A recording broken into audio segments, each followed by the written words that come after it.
Back in here, Fitz the Bill right here on 1061 ESPN Richmond. Join now Ryan McGee, co-host of Marty and McGee, ESPN senior writer as well. Ryan, how are you doing today?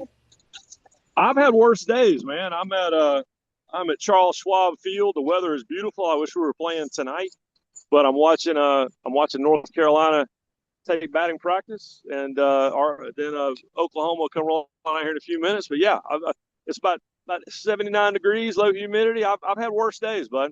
I mean, so walk me through the College Baseball World Series because I've been workshopping a take. I haven't been brave enough to really just stand next to it, but there's a case to be made, and correct me if I'm wrong or agree with me, but there's a case to be made that the College Baseball World Series, I think, is the best collegiate postseason event.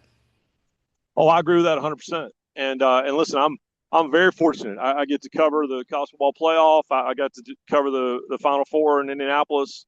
I've been to them all, man.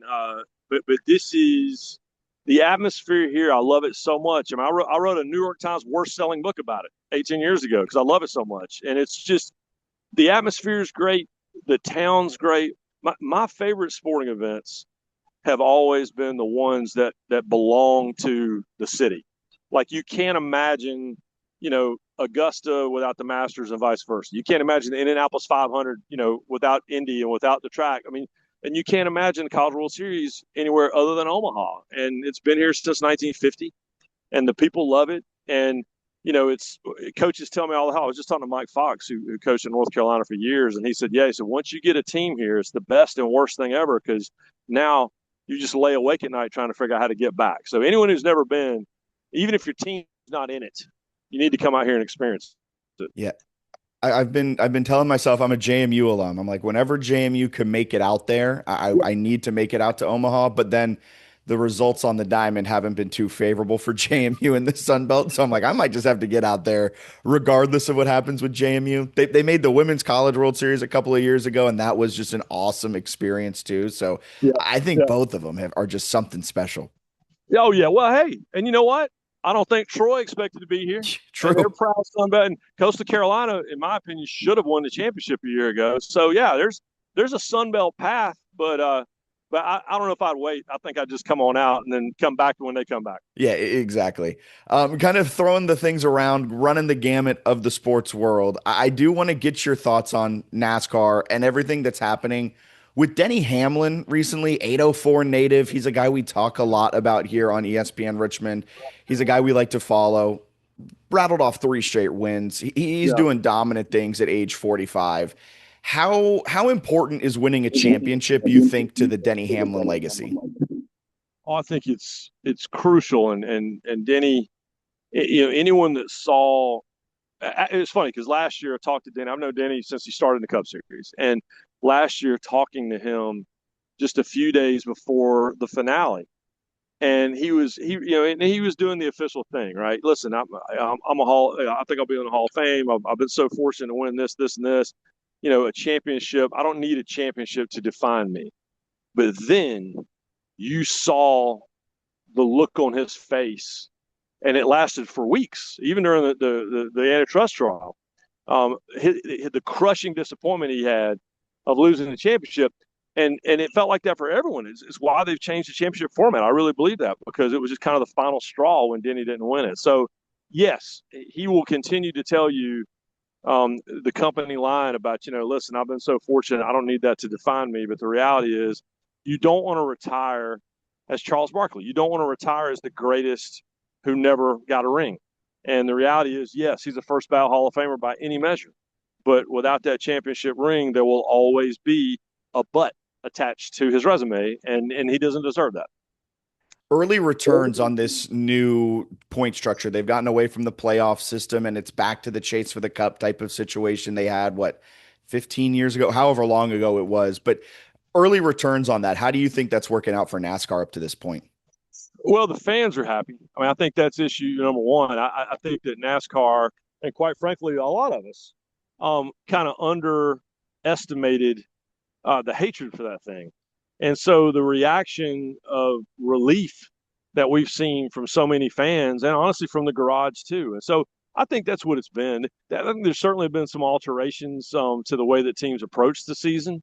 But now, we're talking about cut lines and we're talking about points and we're not talking about, this guy won this race, because of fuel mileage 6 weeks ago. And even though he's 25th in points, he's going to be in the playoffs. Now you guys are earning it. And so it has had the desired effect. It feels a lot more old school, and I think that I've not heard any bad reviews yet. The problem is, you mentioned Denny Hamlin. Between Denny Hamlin and Tyler Reddick, it's a good thing that it wasn't win and get in this year because those guys are winning all the races. Winning a lot and winning often. What they've combined to win 9 of the races so far. I think 5 for Tyler Reddick and 4 for Yeah, Denny, if my quick thinking is correct. They've been, and it's just so funny with Tyler Reddick 2311, everything they went through lawsuit wise, and then Denny, yeah. his team owner. I know that's the storyline that's been beaten to death up to this point, but it is just such a funny backdrop to the entire season of NASCAR. Oh, and standing in victory lane, interviewing Tyler Reddick and Denny Hamlin and Michael Jordan and everybody. After, for whatever reason, I kind of got framed up as an enemy of the state with them because I wrote a comment I didn't like, and it kind of felt like that in victory lane. Like there's Jim France and there's Michael Jordan, and the last time we had seen the two of them together was standing on the steps of the courthouse, for a photo op because the trial had ended. And so, yeah, to go through all of that and then to turn around and it's not, so the two cars that won the most races this year that we just talked about, one is owned by Denny Hamlin and one is driven by Denny Hamlin. It's just, you cannot make it up. And, but yeah, but the good news is no one's talking about the lawsuit anymore. That shadow, and that was my complaint, was that shadow of that lawsuit was taking away from everything that was happening. And last year was a great year on the racetrack, and no one was talking about it. And so the fact that that's done, and the result was what it should have been, which is these guys have permanent charters, and I've been all for that from the jump. That yeah, you're right. It was a pleasantly awkward victory lane, and but now it feels like no one's thinking about that anymore. They're just enjoying the actual races and the actual wins, which is great because that's better than a year ago. Ryan McGee joining us here on Fitz the Bill. Want to change gears, go over to college football a little bit because we're about a month away, plus or minus a couple of days, to ACC kickoff down in Charlotte, North Carolina. We were able to connect last year down in Charlotte, North Carolina at Yep. ACC kickoff. So as we have this lead up to the unofficial, official start of football season, of college football season, is there anything you're kind of on the lookout for from an ACC perspective? I mean, in the college football world, there's so many storylines going on right now between Sorsby, between college football playoff expansion, everything like that. Is there anything you're kind of on the lookout for before we get down to the Queen City, the true Queen City, for ACC kickoff? Yeah, well, and thank you for that, by the way. I'll be there. I've lived in Charlotte for 30 years, so I appreciate you saying that. No, it's I think we should all be fascinated by Miami because they kind of caught the world off guard a year ago, and they just reloaded when it comes to the NIL and transfer and everything else. And so what was so weird was being at media day for the national championship, and there were a couple coaches missing and there were some personnel people missing. And the reason was because this whole thing was going down with them, sneaking Duke's quarterback down under the cloak of darkness while we were all there for the championship. And so the question is, can Miami back that up? And then Clemson's fascinating because, what you want as a conference is you want multiple teams to be competing, be in this conversation for the playoff. And the ACC needs Clemson to be relevant in football. That's just a fact. And the soap opera and the drama of, I love Dabo. People say whatever they want about Dabo, but him sitting there last year going, well, you can get rid of him if you want, if you're sick of winning. It was Kurt Signetti. It just was a guy with a team that was struggling. And so my two biggest questions are, can Clemson, and there's certainly indicators that they can Clemson get back to being Clemson? And then can Miami back up what they did a year ago? And I think the answer to Miami is definitely yes. And the answer to Clemson is maybe yes. But to me, those two big brands, they need to get their act together and stay there for a while because they're the anchors of the conference. Because Florida State right now is lost in the woods. Yeah, that's putting it lightly. And as someone who lived in Charlotte for 3 years, I always got upset when Cincinnati was referred to as the Queen Yeah, well, City. they don't I, even know how to do chili up there. Like the ah, whole thing with the that's pretty good spaghetti. chili up there, though. Pretty good Oh, it's chili up spaghetti. there. It is. You learn how to make you just call it spaghetti. Then maybe we can talk about you being royalty. That's a great point, actually. One of the big storylines in Charlotte last year was Bill Belichick, of course, was UNC falling on their face then in the season.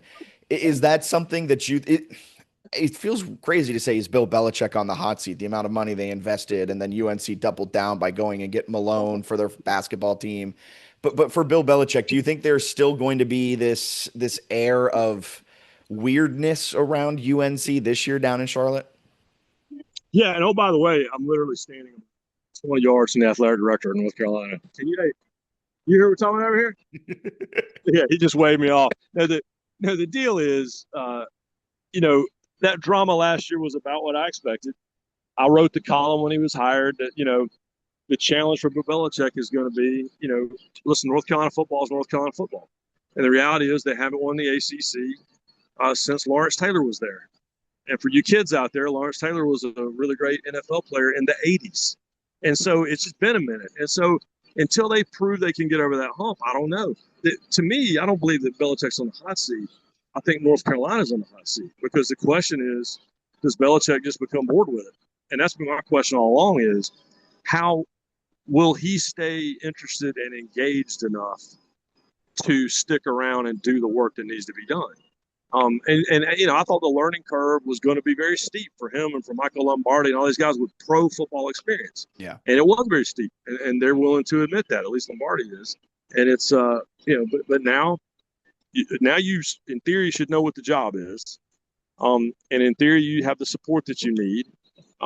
But the question for me has always been, and is always going to be, is Bill Belichick going to wake up one day like Steve Spurrier and go, you know what?